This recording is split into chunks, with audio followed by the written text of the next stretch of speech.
Podemos sentar. Amém. A lição de hoje encerra a revista de Timóteo, 1º e 2º Timóteo. E ela vai passar no texto de 2 Timóteo 4, versículo 9, do 9 ao 18.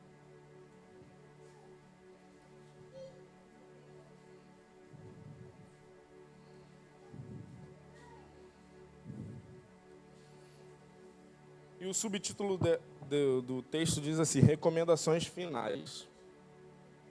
O objetivo dessa lição, a lição está no grupo.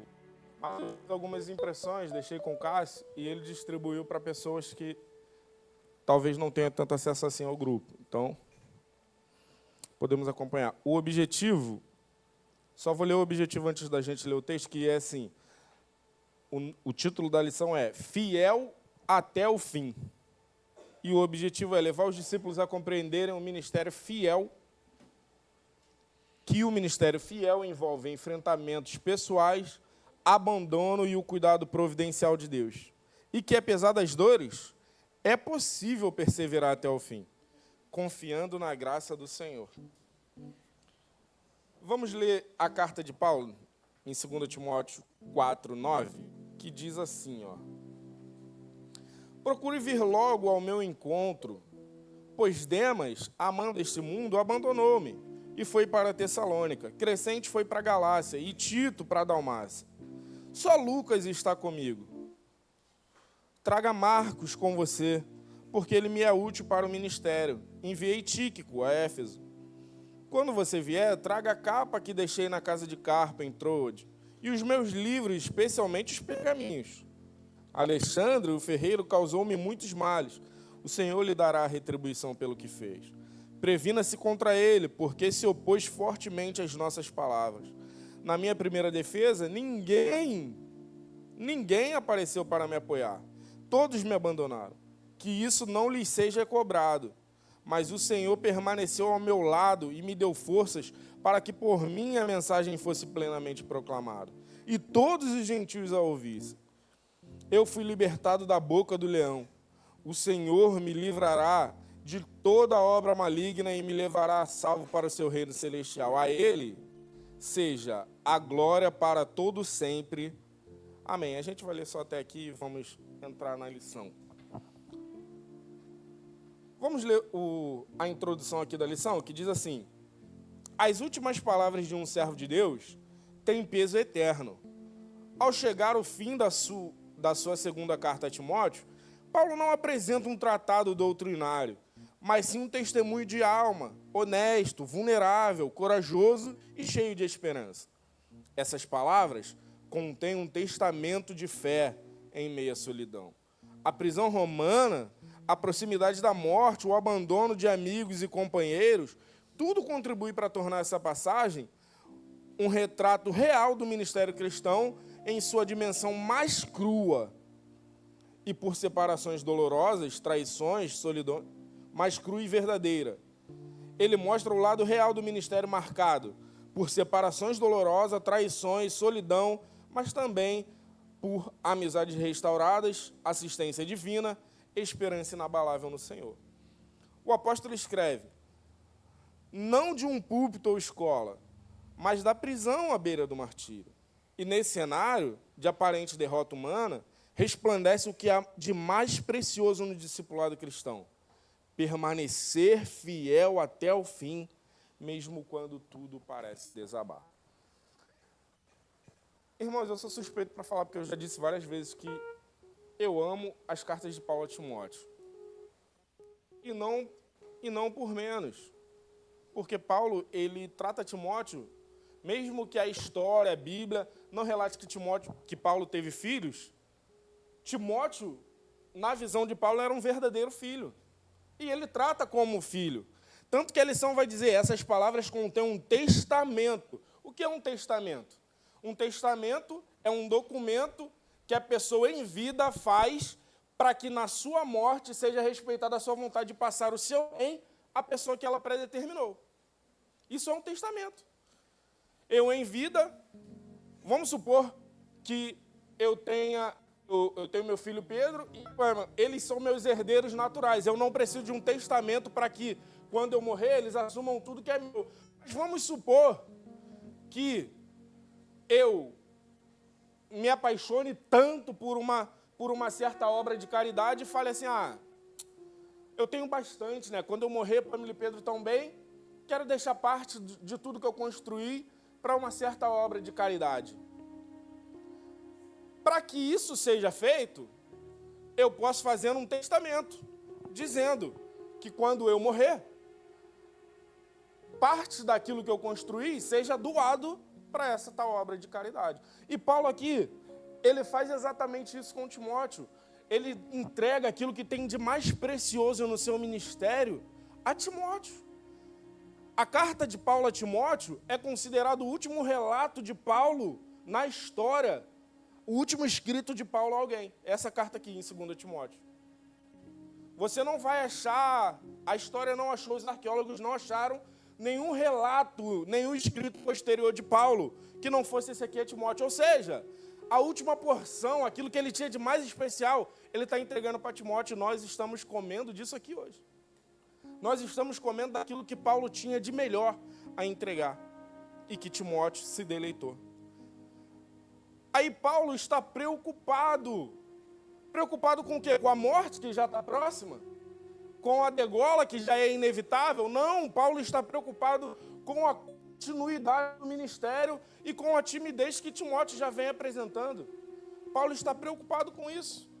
E aí, no meio da sua preocupação, ele vai, ao longo de todas as aulas que nós estudamos, ele vai fazendo advertências, mas ele também vai fazendo animações. Ele vai falando assim, Timóteo, se anima, Timóteo. Timóteo, é isso. Timóteo, olha, não bebe só água, toma um pouco de vinho, Timóteo. Ele vai, corrigindo tudo aquilo que ele não teve tempo a sua vida inteira. Agora ele faz, um aglomerado de informações e de cuidados e vai dando para Timóteo. Mas, irmãos, a realidade de Paulo, às vezes contando assim, não era das melhores. Nós sabemos que Paulo estava num cenário de masmorra. Paulo estava num cenário de prisão. E as prisões romanas não tinham, irmãos, direitos humanos naquela época. Não tinha cuidados, não tinha refrigeração, não tinha alimentação devida, não tinha saneamento básico, não tinha nada disso, irmãos. Era um buraco cavado no fundo, talvez de uma caverna ou de algum local, úmido, molhado, insalubre. As pessoas que entravam na prisão, elas saíam dali ou mortas ou muito doentes. E Paulo está nesse cenário.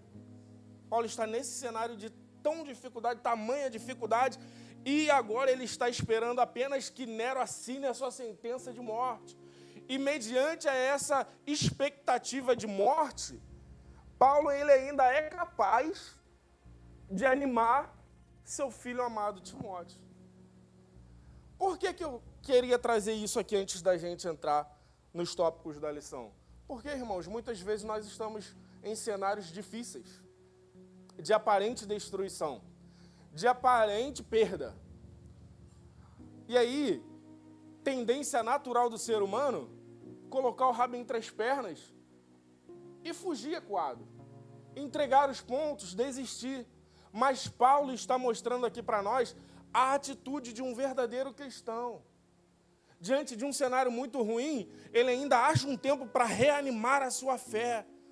Ele fala para Timóteo, lá no texto que a gente disse, Timóteo, pega os pergaminhos e traz para mim. Ou seja, no final da sua vida, já esperando a morte, ainda quer aprender do Senhor. Ainda quer buscar mais de Deus. Irmãos, isso aqui é maravilhoso, porque isso mostra para a gente uma disciplina que às vezes nós não temos e não trabalhamos para ter. Não estou falando que magicamente isso vai acontecer. Ouvi uma palavra hoje, amanhã já estou disciplinado. Não é assim que acontece, irmãos. Disciplina, tem um ditado japonês que diz que se você, a cada grão, for colocando no pote, esse pote vai ficar cheio, irmãos. E E os japoneses fazem exatamente isso. Quando eles querem fazer algo muito grande, eles começam pelo pequeno. Eles destrincham em 0,1% o todo que eles precisam chegar e eles vão fazendo esse 0,1% a cada dia. 0,1% a cada dia. 0,1%. E assim eles vão chegar no resultado obtido. O que nós não podemos fazer? Permanecer na mesma ou regredir. O cristão, ele deve avançar. Amém? O cristão, ele deve seguir rumo ao alvo. Ele deve caminhar em sentido ao seu Redentor. O tópico 1 diz assim: a realidade do abandono, lidando com as perdas do ministério.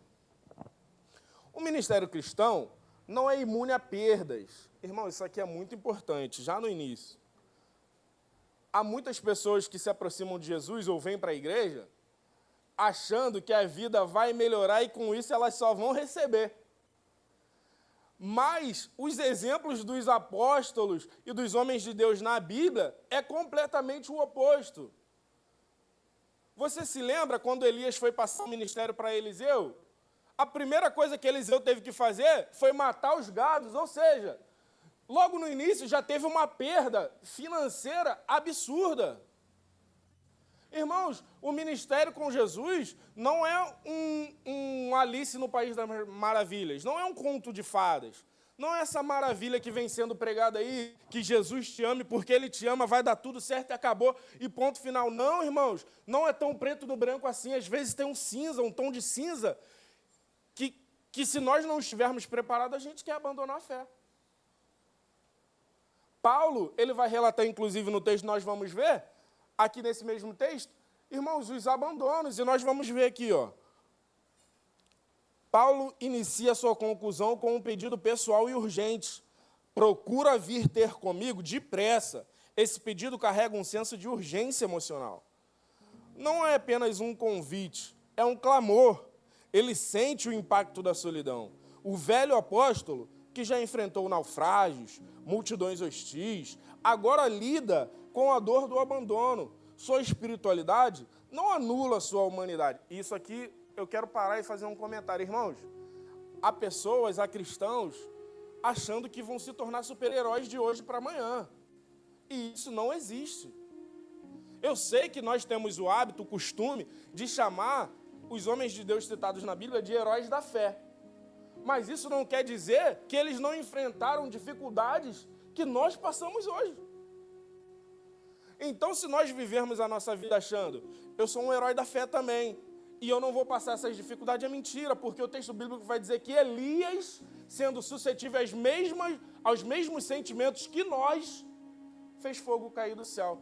Então, irmãos, não podemos viver com um pensamento de que vamos ser super-heróis e nunca vamos enfrentar dificuldade. Na maioria das vezes, vamos enfrentar dificuldade. Qual é a diferença do cristão, então, João? É que Paulo vai dizer lá no final, eu não queria te dar esse spoiler agora, mas Paulo vai dizer lá no final, Deus, Ele não me abandonou. Ele esteve comigo ao meu lado, o tempo todo. Então, Paulo está enfrentando um cenário assim. Para você e pensa, quem nunca, irmãos?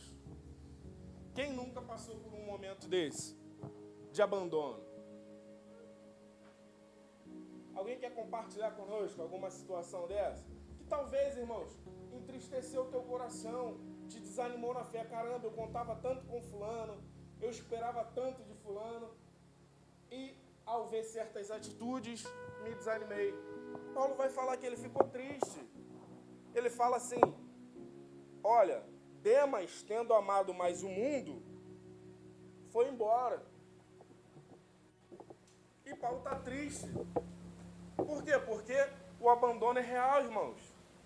O abandono porque a pessoa desenganou da fé, porque a pessoa apostatou da fé.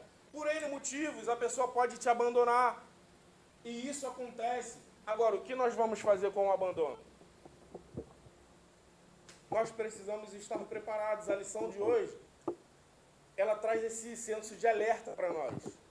Que o abandono pode acontecer, irmãos, e na vida de qualquer pessoa. Paulo aqui está falando com Timóteo, que tinha a missão de pastorear. Mas todos nós, em entendemos a partir dessa lição que nós nos tornamos discípulos e discipuladores. E o discipulador, ele lida com o abandono. Por quê? Porque certa hora você está investindo numa pessoa, eu já vivi isso. Quando mais novo, meu primo, eu levava ele para tudo quanto é lado, até mais que os meus irmãos, levava ele para tudo quanto é lado. Pablo, o nome dele. Irmãos, e eu ia na casa dele, eu falava da palavra, eu cantava louvores, eu falava dos planos. E sabe, eu tomei ele como um investimento pessoal de alguém que eu queria que desse fruto. E em determinado momento a cabeça dele virou e ele foi viver a vida dele. E isso me entristeceu. Por quê? Porque eu gastei tempo, porque eu gastei recursos, porque eu investi e eu esperava o resultado. Mas a verdade é que nós podemos plantar, nós podemos regar, nós podemos adubar, mas quem sabe se vai frutificar é o Senhor. E nós precisamos estar preparados para esse cenário. Por quê? Porque senão, irmãos, nós vamos desenvolver quadros depressivos o tempo todo e tudo vai dar gatilho para a gente. Tudo vai dar gatilho. Então nós precisamos blindar a nossa mente para esse tipo de coisa, amém? Continuando, ele diz assim: Paulo, o líder dos cristãos mais reconhecido naquele tempo, precisava de ombros amigos ao seu lado na fase final da sua vida. Precisava de gente amada por perto, alguém acostumado a pregar, discipular, a estar com tanta gente ao seu redor. Agora está solitário na masmorra. Ele estava sedento por relacionamento, por gente ao seu lado. Ele sentia dor. Ele sentia dor pelo abandono e pela infidelidade de alguns discípulos. Ele cita Demas, que antes foi um colaborador, agora o abandonou por amor do presente mundo, indicando uma ruptura espiritual e ministerial. Começou bem a carreira e encerrou mal. O discípulo que se apega ao mundo inevitavelmente se afasta do chamado. Esse é um alerta para nós, de forma que não sigamos o exemplo de Demas. Paulo não se vitimiza. Olha isso. A gente está citando um cenário de um homem que está abandonado na masmorra, fria, escura, úmida, talvez sem comida, talvez sem um monte de recursos que nós temos. Esse homem está abandonado, sentindo falta de calor humano, sentindo falta de presença. E o texto diz: Paulo não se vitimiza. Então nós precisamos parar com algumas coisas que o mundo lá fora tenta inculcar na nossa cabeça, de se vitimizar. Ai, meu Deus, porque eu sou um coitado, que ninguém me ajuda. Meu irmão, irmãs, nós precisamos parar com esse discurso. Ah, mas o fulano agiu covardemente, me feriu. Chore, deságue, mas depois levante. Porque é isso que Paulo faz. Ele não fica, remoendo a dor eternamente. O foco dele está no ministério, o foco dele está na continuidade daquilo que Deus confiou a ele. E nós precisamos ter esse senso de que nós estamos fazendo tão grande e preciosa obra que é mais importante que eu me recupere do que eu fique remoendo. E posso usar o ministério para me recuperar. Sim, irmãos, nós podemos focar no ministério a ponto de termos uma fé inabalável dessa forma. Paulo não se vitimiza, ele apenas registra o fato, ou seja, ele não vira os olhos como se aquilo não estivesse acontecendo, ele registra, ele fala: aconteceu, estou triste.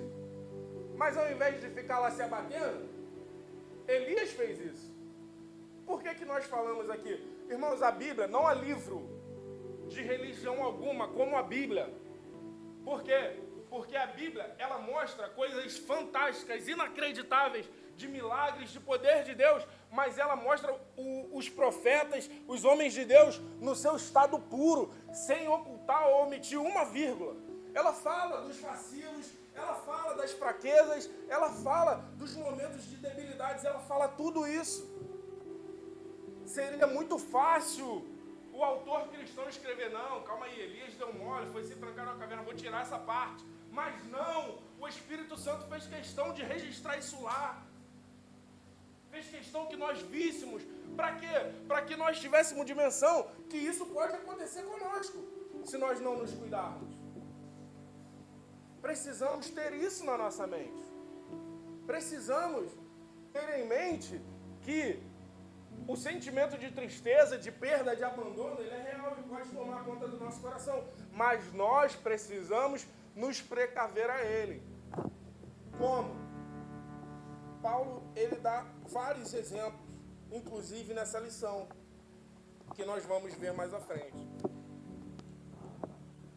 Essa dor é agravada por separações diversas. Crescente foi para Galácia, Tito para Dalmácia, ou seja, ele teve o abandono de pessoas que abandonaram a fé e o ministério, que deve ser a maior dor que ele sofreu, porque perder alguém para o mundo, para um homem que era tão determinado e tão aplicado ao ministério, deve ser triste ao ponto de ele ficar muito mal, deve ser a maior dor. Mas além da dor de perder pessoas para o mundo, ele está sentindo uma dor que não é de fato uma tristeza por ter perdido alguém, mas é uma dor porque ele está perdendo calor humano, irmão. E em determinado momento da nossa vida, por mais que nós sejamos bem com a nossa própria presença e saibamos conviver na solitude, a gente sente falta de alguém. Isso aqui vai para aquelas pessoas que querem se isolar do mundo e talvez até viver desigrejado. Ah, posso viver muito bem aqui na minha casa. Irmãos, isso é mentira. O apóstolo Paulo aqui, ó, um homem com extrema... Quem vai duvidar que o apóstolo Paulo tinha conhecimento de Jesus e da palavra de Deus absurdo? Quem vai duvidar? Quem vai falar alguma coisa do apóstolo Paulo? Mas é um homem que está mostrando aqui que está sentindo falta de calor humano. Então, nós, seres humanos, precisamos de gente. Nós somos seres relacionais. Nós estamos bem quando nos relacionamos bem. Na verdade, a psicologia vai dizer que a primeira coisa que nós tentamos fazer quando não estamos muito bem é se isolar do mundo. Nós queremos nos afastar.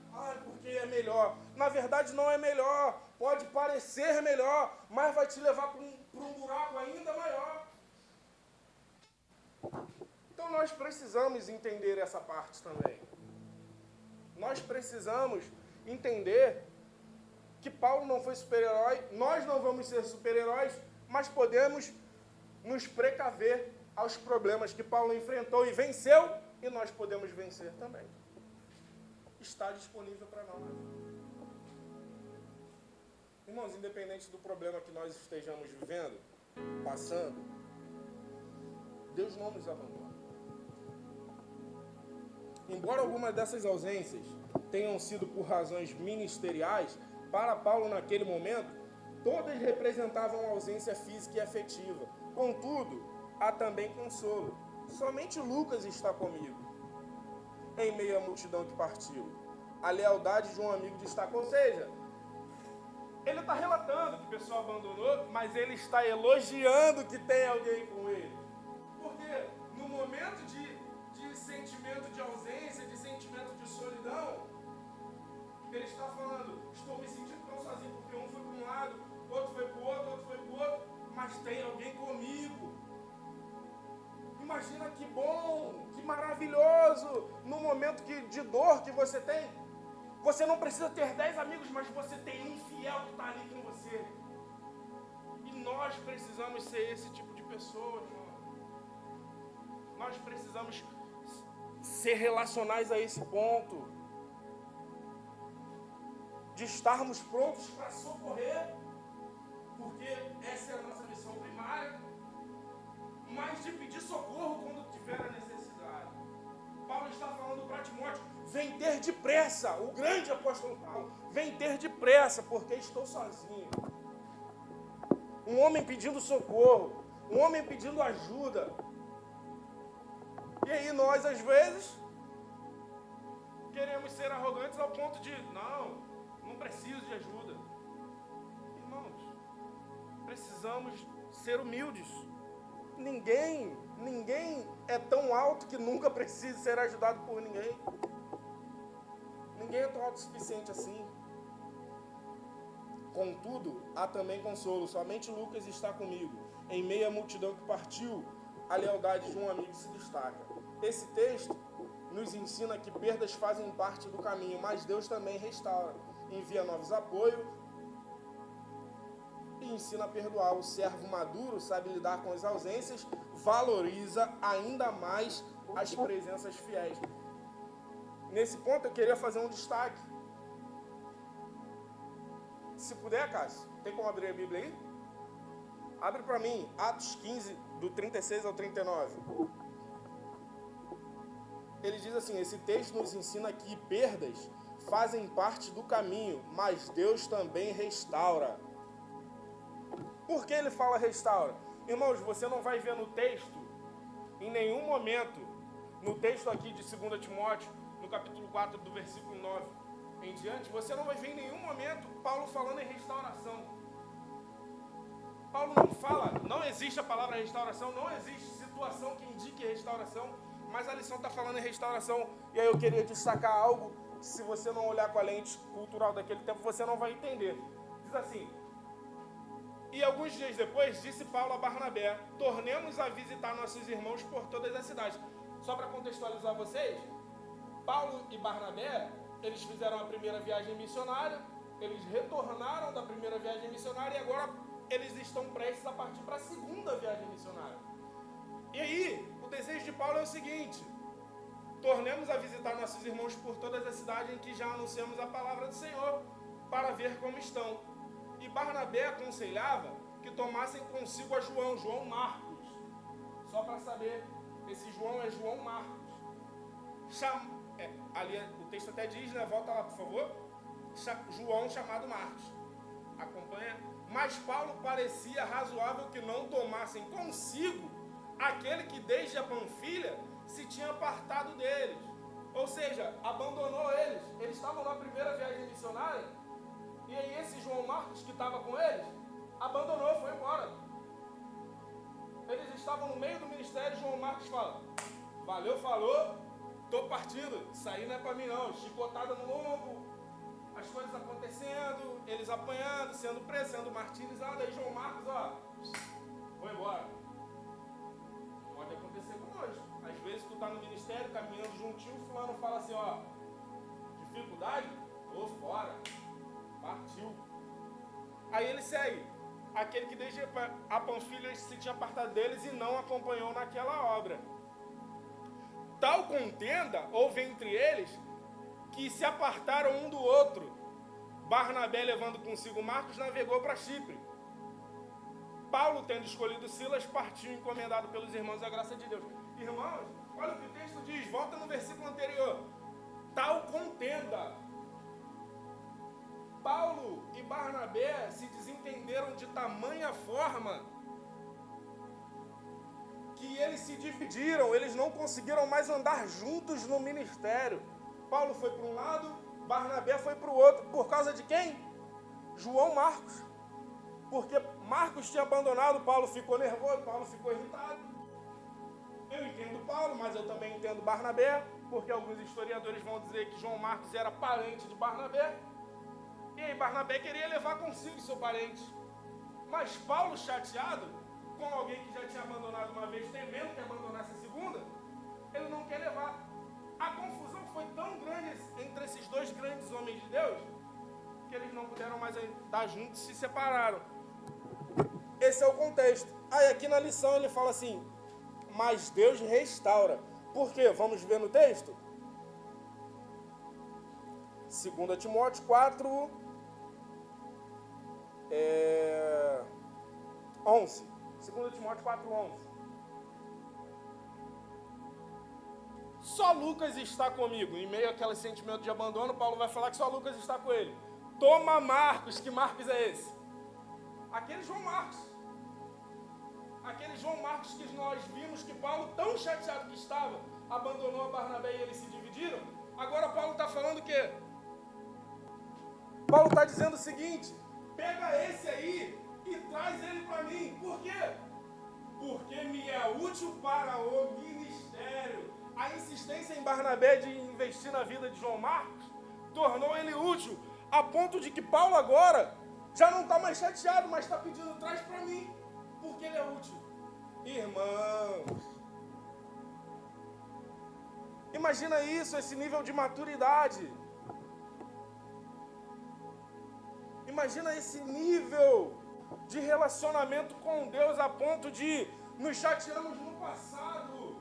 Ele não servia para o ministério lá no passado, mas hoje ele é útil. Mas hoje nós perdoamos. Mas hoje nós nos reconciliamos, nos reconectamos. Isso é maravilhoso. Irmãos, no meio do ministério, às vezes, nós podemos discutir um com o outro e ficarmos chateados. Às vezes eu posso discordar da irmã Marcela e falar, Marcela, ó, segue do teu lado, eu sigo pro meu. Paulo seguiu com Barnabé. Nós estamos falando de evangelho real, irmãos, não estamos falando de ficção. Paulo seguiu para um lado, nós vemos no texto. Paulo seguiu para um lado, Barnabé para o outro. Isso pode acontecer. Às vezes nós não nos entendemos. Por quê? Porque às vezes por algum motivo qualquer nós não nos entendemos. E podemos discordar, e essa discordância pode ser tão grande a ponto de nós querermos não estar mais juntos. Mas nós precisamos ser maduros, crescidos de fato, a ponto de entender que o desentendimento que eu tive hoje não anula que o fulano também é pessoa em Deus, é crente, crê em Deus assim como eu, caminha com Deus, e amanhã nós podemos voltar a estar juntos. Irmãos, isso aqui é surreal. A lição, em nenhum momento você vai dizer, eu não sei por que motivo, mas o autor da lição não trouxe isso. Então, por isso eu tive que parar aqui para mostrar para vocês essa contextualização. Irmãos, nós precisamos entender que isso aqui é evangelho nu e cru. Isso aqui é evangelho real. Isso aqui não é evangelho de contos de fadas. Não é esse evangelho de coach que tem sido pregado aí fora. Isso aqui é evangelho de verdade. Você pode se desentender com seu irmão, mas, contudo, esteja com o coração aberto para entender que a reconciliação também pode acontecer e que Deus pretende fazer a reconciliação. Salmo 133 vai dizer, quão bom e quão maravilhoso é que os irmãos vivam em união. Ou seja, é bom estarmos unidos, mas no meio dessa união nós podemos nos desentender? Sim! Só que houve o desentendimento aqui, impede que eu ame meu irmão amanhã? Não! Precisamos estar abertos. E nesse momento queria te convidar a pensar em alguém que talvez hoje você não esteja com um relacionamento tão estreito quanto teve no passado. Pense nessa pessoa, que talvez seja alguém que talvez se você se reconciliar, Jesus vai salvar. Se você reconhecer, Jesus vai salvar. Mas precisa de um passo da nossa parte. Porque nós não podemos esperar do ímpio que ele faça um caminho que ele não conhece, mas nós já conhecemos. Então precisamos dar esse passo de fé, amém? Pense em alguém, lembre desse alguém e permita que Deus também restaure. Vamos para o tópico 2? Alguém quer falar alguma coisa? Alguém quer citar alguma situação que viveu, onde Deus restaurou? Não? Vamos seguir. A fidelidade de Deus em meio à solidão. Mesmo prestes a morrer, Paulo não negligencia os detalhes do ministério e mantém foco e disciplina. Ele enfrentou privações além da liberdade, pois faz alguns pedidos a seu filho na fé. Ele pede a capa. Um tipo de manta de lã rústica que era usada como túnica externa para proteger contra o frio. A capa era uma espécie de casaco, né? Que eles usavam para se proteger do frio e da chuva. Isso nos mostra que até os homens mais espirituais enfrentam necessidades humanas básicas. Irmãos, olha isso aqui. Os homens mais espirituais enfrentam necessidades humanas básicas. Frio é uma necessidade humana básica? Necessidade de um aconchego, um calor, uma roupa para se aquecer, é uma necessidade básica. Às vezes necessidade de alimento. E aí a gente vê o mundo todo passando e achamos que como cristãos não podemos passar. Podemos. O texto diz. O texto diz. Às vezes um homem ou uma mulher de Deus passa por essas necessidades, mas Deus supre. Aí a lição continua. O ministério não é alheio à dor. Ou seja, o ministério não está isento, não isenta que nós passamos necessidades ou dores. Na verdade, muitas vezes até amplifica essa dor. Né? Porque nós não podemos reagir como o mundo reage. Então, muitas vezes nós passamos por dores piores do que eles passam. Porque, às vezes, o fulano te dá um tapa, a vontade do mundo é tu vir dar um tapa 10 vezes maior na cara dele, e tu, mesmo que tu tenha tomado um tapa e tua cara tá queimando aqui, toda marcada de dedo, tu se sente melhor, teu lavou tua alma, teu ego tá lavado. Por quê? Porque tu retribuiu de volta. Mas como cristãos nós não podemos retribuir, aí a gente fica o quê? Afligido, assolado. Ai, que raiva daquele fulano. Irmãos, acontece. Eu não estou aqui para te contar uma história, não, isso é real. O ministério não é alheador à fome ou ao frio. Continuando, Paulo pede também os livros e pergaminhos, o que pode incluir porções das escrituras e anotações pessoais. Isso revela um coração zeloso pela palavra até o fim e uma mente que não se rende à passividade, mesmo em sua última estação da vida. Estava no corredor da morte, mas ainda queria continuar estudando. Aprendemos com isso que a disciplina espiritual e o zelo pela palavra não dependem das circunstâncias, mas são marcas de quem foi transformado profundamente por Cristo. Irmãos, olha isso. O apóstolo está diante do corredor da morte, faltando apenas o selo, que naquele tempo era selado com o anel do imperador. Faltando apenas o selo, o anel do imperador, para que ele fosse executado, porque a sentença já tinha saído. Só faltava ser aprovada por Nero. Só faltava isso. Aí ele está no corredor da morte, esperando morrer degolado. E ele está falando, traz os pergaminhos. Alguém prestes a morrer, ainda tem coisas a aprender em Deus. Isso nos ensina algo maravilhoso. Paulo é um homem que em determinado momento ele vai citar que ele foi arrebatado até o terceiro céu. Um homem que teve uma experiência com Deus de arrebatamento até o terceiro céu, prestes a morrer, e está pedindo os pergaminhos. Que homem é esse que tem uma experiência com Deus a ponto de ser levado por Deus até lá? E ainda fala assim, eu ainda quero aprender de Deus. E nós, que às vezes não temos uma experiência nem de ser visitados aqui, nós não queremos aprender mais de Deus. Irmãos, talvez nós não sejamos pessoas que vamos subir no púlpito para pregar.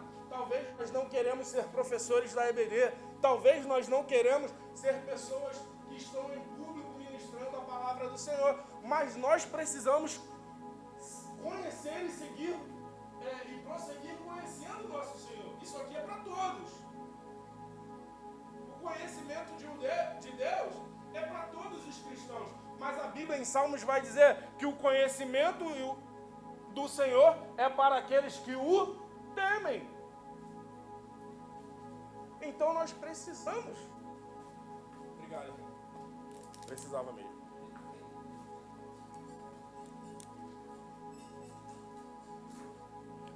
Nós precisamos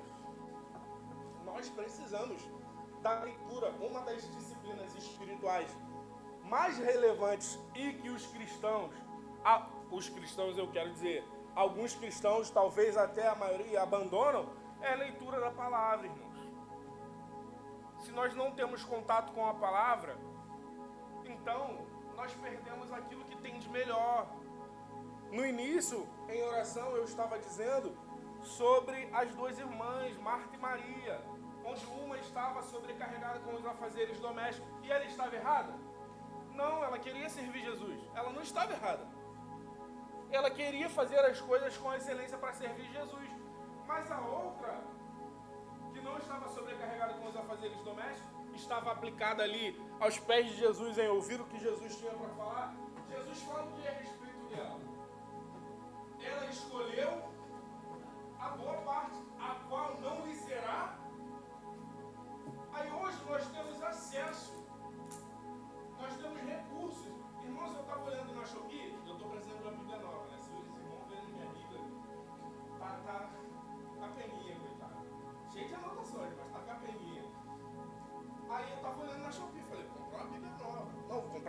duas, que eu quero a tradução tal, quero a tradução tal. Aí eu olhei na Shopee, eu pensei assim, caraca, devo pagar uns 200, 300 reais, meu Deus. Mas eu olhei na Shopee, tem Bíblia de 20 reais, de 30 reais.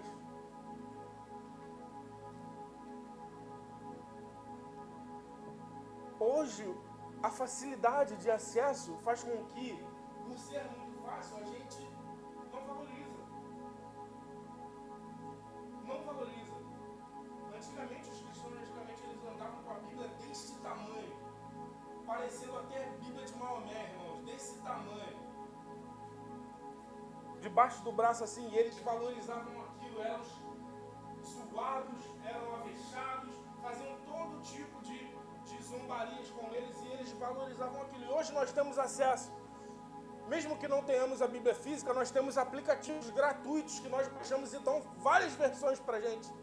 Várias versões. E a gente não tem contato com essa palavra, mas o apóstolo, em meio à morte, privado de várias coisas, privado de alimento, privado de lazer, privado de cultura, privado de tudo, até frio está passando, ele está falando, diante do seu leito de morte, traz para mim a palavra de Deus. Precisamos valorizar mais a palavra de Deus nos nossos dias, amém? Alguém quer citar alguma coisa? Quer falar alguma coisa? Quer interagir? Vamos seguir. Paulo não descreve o momento mais solene desta sessão. Paulo, então, descreve o momento mais solene desta sessão. Na minha primeira defesa, ninguém me assistiu, mas o Senhor me assistiu e me fortaleceu. O verbo pareste ficou ao meu lado. Significa ficou ao meu lado. Era usado em tribunais para indicar um defensor. Paulo está dizendo, todos me abandonaram, mas Jesus permaneceu ao meu lado no tribunal humano, como meu advogado eterno. Contudo, mesmo diante do abandono humano, Paulo afirma que pôde pregar plenamente o evangelho aos gentios. Como se dissesse, não perdi minha voz, nem minha missão.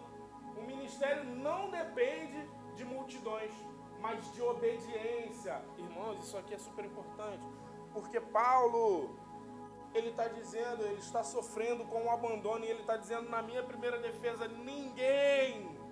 Ele inclusive usa uma palavra que é um termo jurídico usado naquela época para dizer que não teve defesa, não tinha ninguém ao seu lado, mas a plena consciência do homem que aprendeu a se relacionar com Deus é: o Senhor esteve comigo o tempo todo.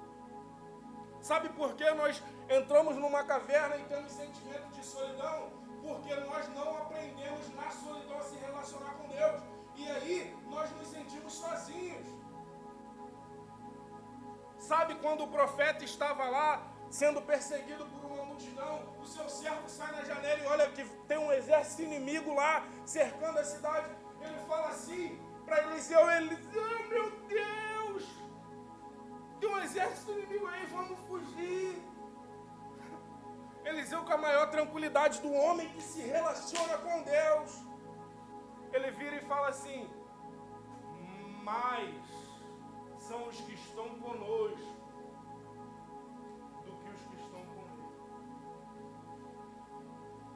O homem e a mulher de Deus que se relaciona com Deus, com tamanha intimidade, com tamanho conhecimento de Deus, ele olha para uma situação catastrófica, para uma situação desesperadora, em que todo mundo abandonaria o barco e diz assim, mais são os que estão conosco do que os que estão com ele.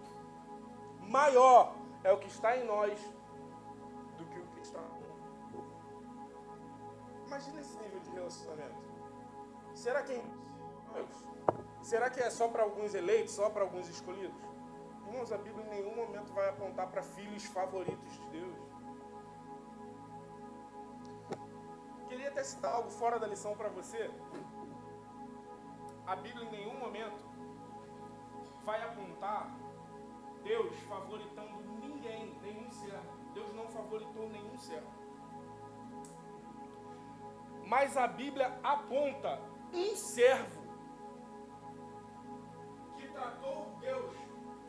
tratou Jesus de certa forma, que a Bíblia cita ele como discípulo amado. Irmãos, quando nós lemos o Evangelho de João, nós vamos ver o texto descrevendo o discípulo amado, aquele que era amado, o amado do Senhor. E aí nós podemos entender, João se promoveu ali, né? Escreveu que ele era amado, que ele era isso, que ele era aquilo. E aí talvez você fique chateado, caramba, será que ele era o favorito? E no relacionamento bíblico descrito ali, não há nada de Jesus dizendo que Jesus o tratava diferente. Mas você vai ver na história que todos os 11 apóstolos, dos 12, 11 foram martirizados e morreram pelo martírio. Dos 12, apenas um enfrentou o martírio, mas não morreu. Quem era esse um?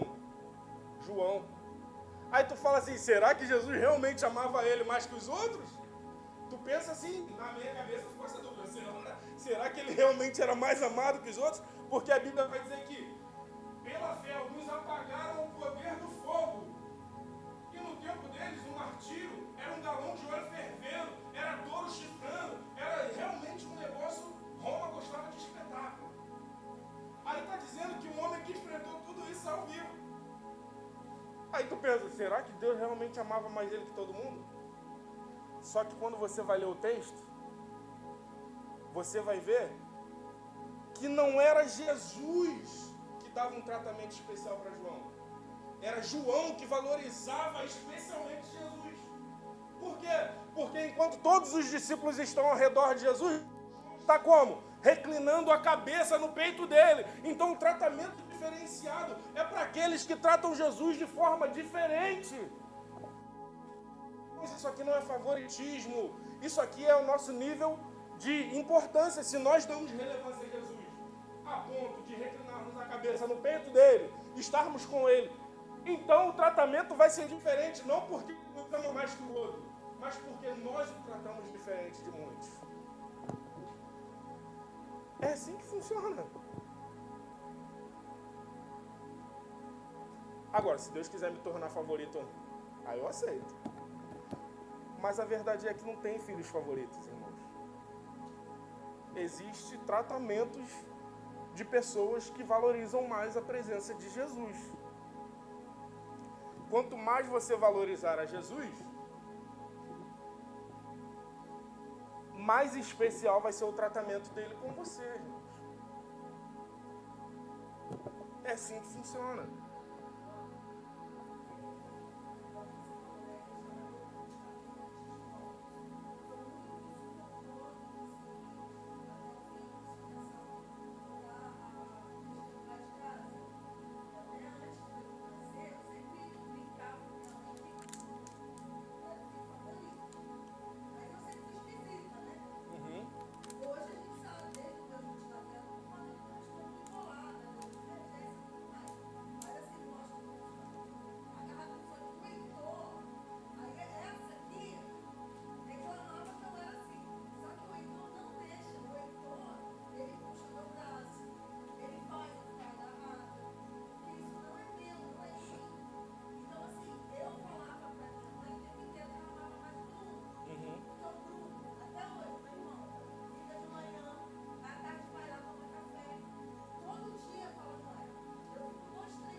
A Silvana tá passando pano ali pras mães. Mães têm filho favorito, sim. Eu, inclusive, sou o favorito da minha mãe. Não, tô brincando, gente. Mas é verdade.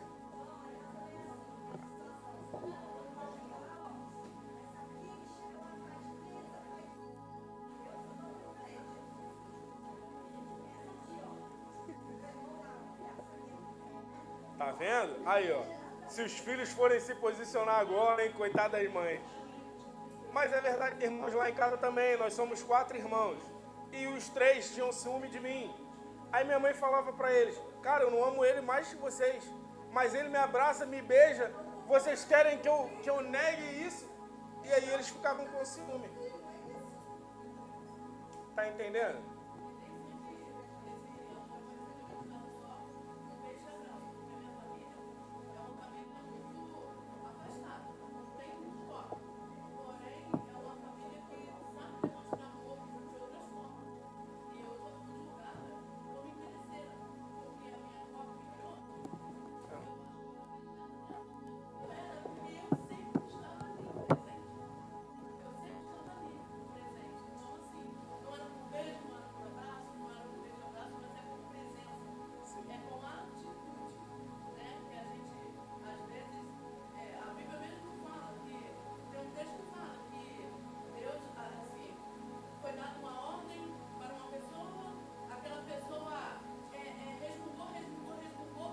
Disse que não ia fazer, mas fez.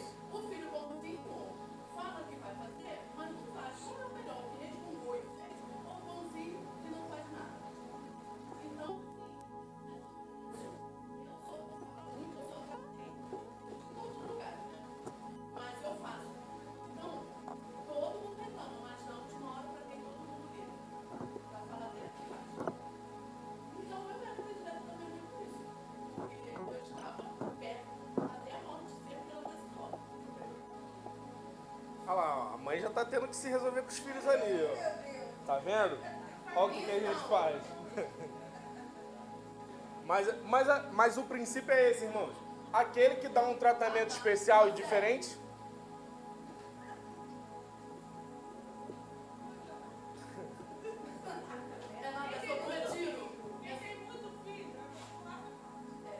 Aí, o Thiago ali, ó, vive agarrado na mãe, tá vendo?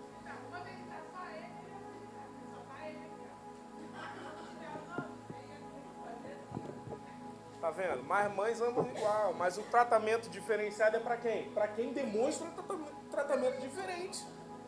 E isso se aplica a Deus também, gente. Isso se aplica a Deus também. Às vezes a pessoa vai lá, ora 3 vezes ao dia, a pessoa jejua, a pessoa lê a palavra, a pessoa se relaciona, a pessoa está lá no trabalho, chorando aqui com Deus, oh Deus, falando com Deus, pensando em Deus, interagindo, se relacionando com Deus. Aí o fulano vai, estou na igreja todo domingo e não vivo o que ele vive. Irmãos, relacionamento não é estar aqui sentado no banco assistindo ao culto. Relacionamento é quando você sai daqui, vai para sua casa, tranca a porta do quarto e aí você fica sós com Deus. Aí você vai viver coisas especiais e maravilhosas. Quando estiver num relacionamento especial com Deus, diferente, dando um tratamento que é só seu, irmão. Vamos seguir para a gente finalizar?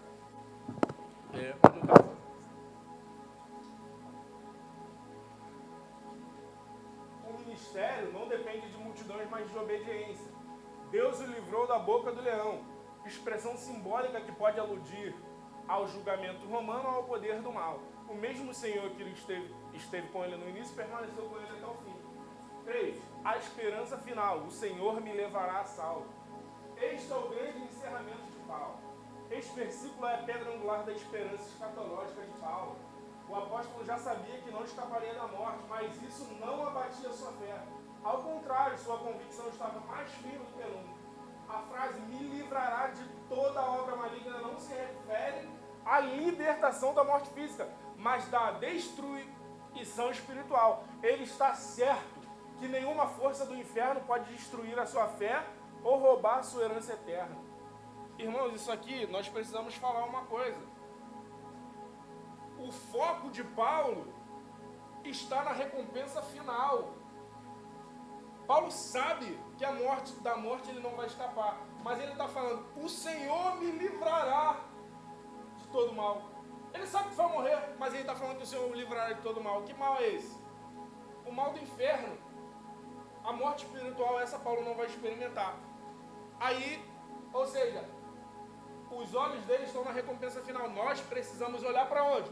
para a recompensa final de que o nosso Senhor vive, de que o nosso Redentor se levantará em momento oportuno, e ainda que não nos livre em carne nessa vida, Ele nos livrará da morte no final, e nós estaremos com Ele. A nossa recompensa final vai diminuir os nossos problemas em talvez 90%, porque se nós focamos lá na recompensa final, então tudo que nós passamos aqui vai ser considerado pífio.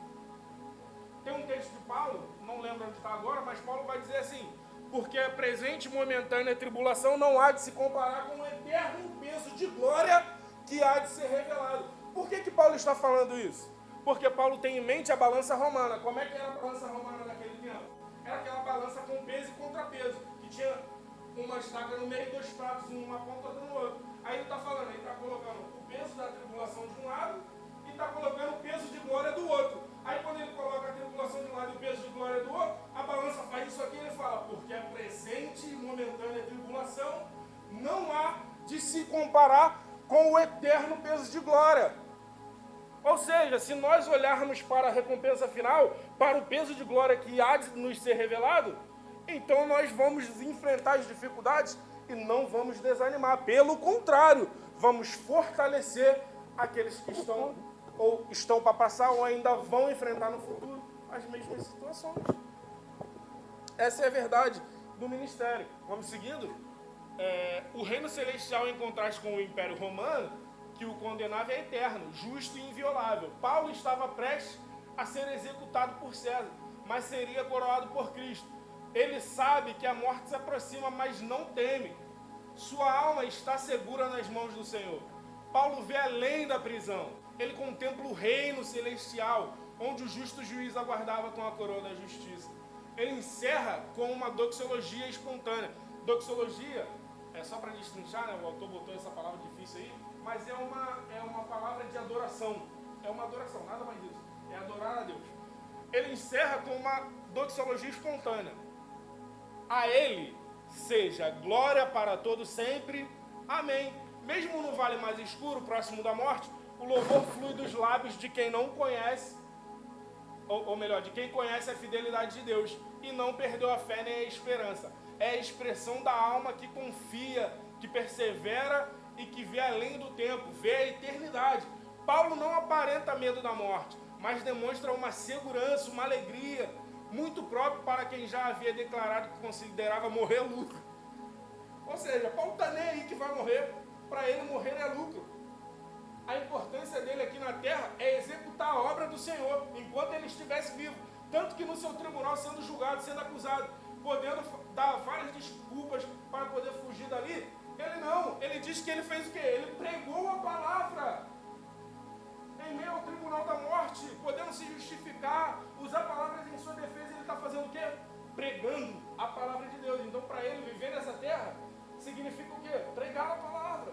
É o senso de missão, é o senso de dever, é o senso de alguém que está olhando lá para o final e não sofrendo a dor do agora. Como nós dissemos lá no início, ele relatou a dor. Ele não deixou de sentir, irmãos. Nós podemos sentir a dor. Precisamos, nós somos humanos, vulneráveis a ela. Mas nós não podemos o quê? Ficar remoendo ela como se só ela existisse. Precisamos ter um senso, um foco lá no final e sair desse período para cumprir a nossa missão. Amém? Amém? Glória a Deus. Paulo não termina a sua vida com palavras de lamento, decepcionado ou entristecido, mas com uma expressão de louvor e adoração. Irmãos, Tiago vai dizer, tem um texto em Tiago, não lembro o capítulo e versículo, mas diz assim: quem está feliz, cante louvores. Quem está triste, faça orações. Paulo está na prisão e no início do texto, o texto vai mostrar que ele está triste, vivendo um momento de afastamento humano, ele está triste. Mas ele termina, mesmo com sentimento de tristeza, louvando. O texto de Tiago diz o quê? Quem está triste, faça orações. Quem está feliz, cante louvores. Ele está triste cantando louvores. Isso não é contraditório? Tiago fala, quem está feliz, cante louvores. Ele está triste. Deveria estar orando, mas ele está louvando. Pode falar.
isso, irmãos.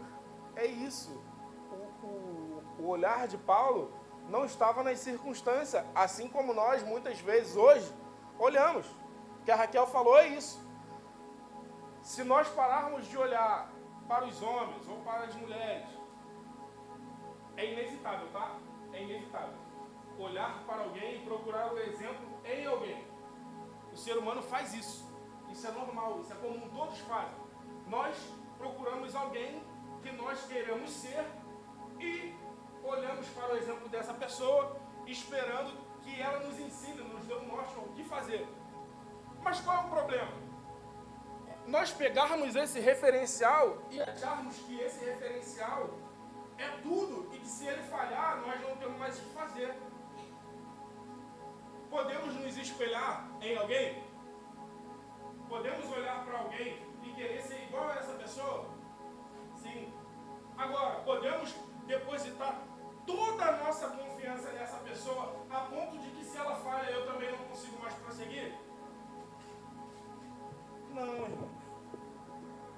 Nós precisamos ter um modelo, ter alguém em quem se espelhar, sim. Mas não podemos, né? Nem precisamos, nós não podemos confiar tanto nessa pessoa a ponto de que se ela falha eu já não consigo mais prosseguir com a seguinte afirmativa: ah, se o fulano não conseguiu. Porque o nosso modelo final... irmãos, eu posso olhar para o pastor Anderson e falar, eu quero ser igual a ele. E ele ser o meu exemplo. Que Deus guarde tal, Senhor, não estou desejando isso. Mas se o pastor Anderson vier a falhar, o meu modelo é Cristo. Eu posso olhar para ele e me espelhar em 90% de tudo que ele faz. Mas o meu modelo final, o nosso modelo deve ser Cristo. Paulo fala em dado momento assim: olha, se for pesado demais para vocês imitarem a Cristo, imitem a mim. Ele fala isso porque as pessoas estavam colocando como uma impossibilidade absurda de seguir a Cristo. Aí ele fala, imitem a mim. Mas em nenhum momento ele está tirando a responsabilidade de alguém olhar para Cristo. Ele fala, imitem a mim, por quê? Porque eu imito a Cristo. Ou seja, o modelo é Cristo. O modelo não é Paulo. O modelo não é o homem. O modelo é Cristo. Ele só fala, imitem a mim porque eu imito a Cristo. É isso, irmãos. Se nós tirarmos não tirarmos, né? Porque nós podemos olhar e nos espelhar em alguém. Mas se nós pararmos de depositar 100% da nossa confiança no homem, então nós vamos parar de nos decepcionar e, portanto, abandonar a fé por esses motivos. Muitas vezes reclamamos com Deus de situações que enfrentamos. Devemos aprender com o apóstolo Paulo e avançar em nosso ministério sem lamento, murmuração ou mágoa, mas com alegria, gratidão e fidelidade a Deus que nos amou primeiro. A conclusão da vida de Paulo não é marcada por lamentos, autopiedade ou frustração, mas por um espírito firme, confiante, cheio de esperança. Apesar de ter sido deixado por amigos, Paulo não foi derrotado. Sua trajetória mostra que o discipulado autêntico não é isento de dores, rupturas, perseguições ou cansaço, mas também revela que a graça de Deus sustenta, renova, fortalece e nos conduz até o fim. Ele foi abandonado pelos homens, mas jamais ficou sozinho. Foi preso, mas nunca deixou de ser livre. Ah, irmão, glória a Deus. No versículo 18 ele expressa a convicção de um coração que já atravessou o vale e enxerga a glória à frente. O Senhor me livrará de toda obra maligna e me levará salvo para o seu reino celestial. Essa é a esperança que sustenta o discípulo em meio às perdas, pressões e injustiças. Paulo sabe que a morte não o vencerá, porque o Senhor da vida já garantiu seu destino eterno. E mesmo preso, mesmo ferido, Paulo termina com louvor. A ele seja glória para todos sempre. Amém. Não há honra maior do que terminar a vida ouvindo do Senhor, servo bom e fiel.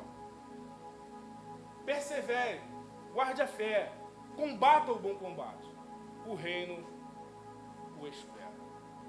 Irmãos, o que nós podemos aprender com Paulo e de tudo que nós vimos nas lições em Timóteo é: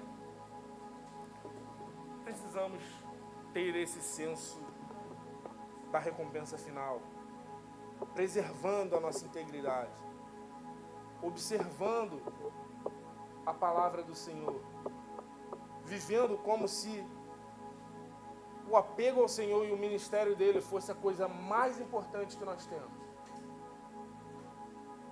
Porque a nossa vida é passageira, irmãos.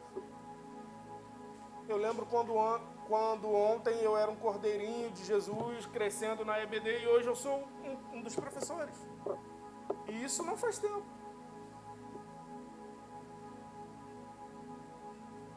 Eu acho que eu era mais novo que o Heitor, quando eu estava na EBD aprendendo. E as tias falando, é assim, é assado, eu sou uma florzinha, sou um soldadinho, e era assim. Essa era a linguagem que eu ouvia, e agora nós estamos passando um outro alimento. A nossa vida é assim, irmão. Passou. Ontem eu não tinha dores nas costas, hoje eu tenho. É assim, irmão. Mas o que dessa vida nós podemos levar os galardões pelas obras que nós fazemos aqui para o reino do Senhor. Que nós possamos frutificar muito nesse ano de 2026. E não só nesse ano, mas a partir deste ano. Que o Senhor, ao final do ano, possa celebrar o tempo da colheita e nós possamos entregar a Ele muitos frutos. Nós possamos entregar a eles uma videira carregada, cheia de frutos para o Senhor. Mas nós precisamos começar hoje um relacionamento íntimo e sincero, com leitura aplicada à palavra, com disciplinas espirituais. Amém? E para ajudar a gente nessa caminhada, tem algo maravilhoso esperando a gente lá embaixo. Porque nem só de pão viverá o homem, mas agora que nós comemos da palavra do Senhor, nós vamos comer algo maravilhoso lá embaixo também. Porque o Senhor separa uma porção para a gente especial assim. Estamos chegando ao fim, irmãos, dessa lição. Que o Senhor possa ter falado com vocês, conosco, né, com todos nós, poderosamente. Que a próxima aula também, a irmã Silvana vai estar abrindo a próxima lição. Nós vamos usar o livro de Samuel. Então que nós possamos, que o Senhor possa nos abençoar nessa jornada também. Vai ser maravilhosa, amém? Quem está animado para as próximas que virão? Irmãos, eu quero muitos outros cafés. Quantos cafés nós podemos fazer? Trimestrais, sei lá, irmãos. A gente vai fazer. Mas a gente precisa finalizar, né? Vou aproveitar que o pastor chegou aí. O pastor dá uma palavra para a gente encerrar esse período. Amém?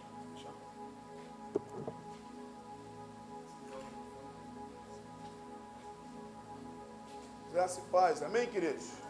Amém, igreja? Amém. Tá com fome, né? Misericórdia.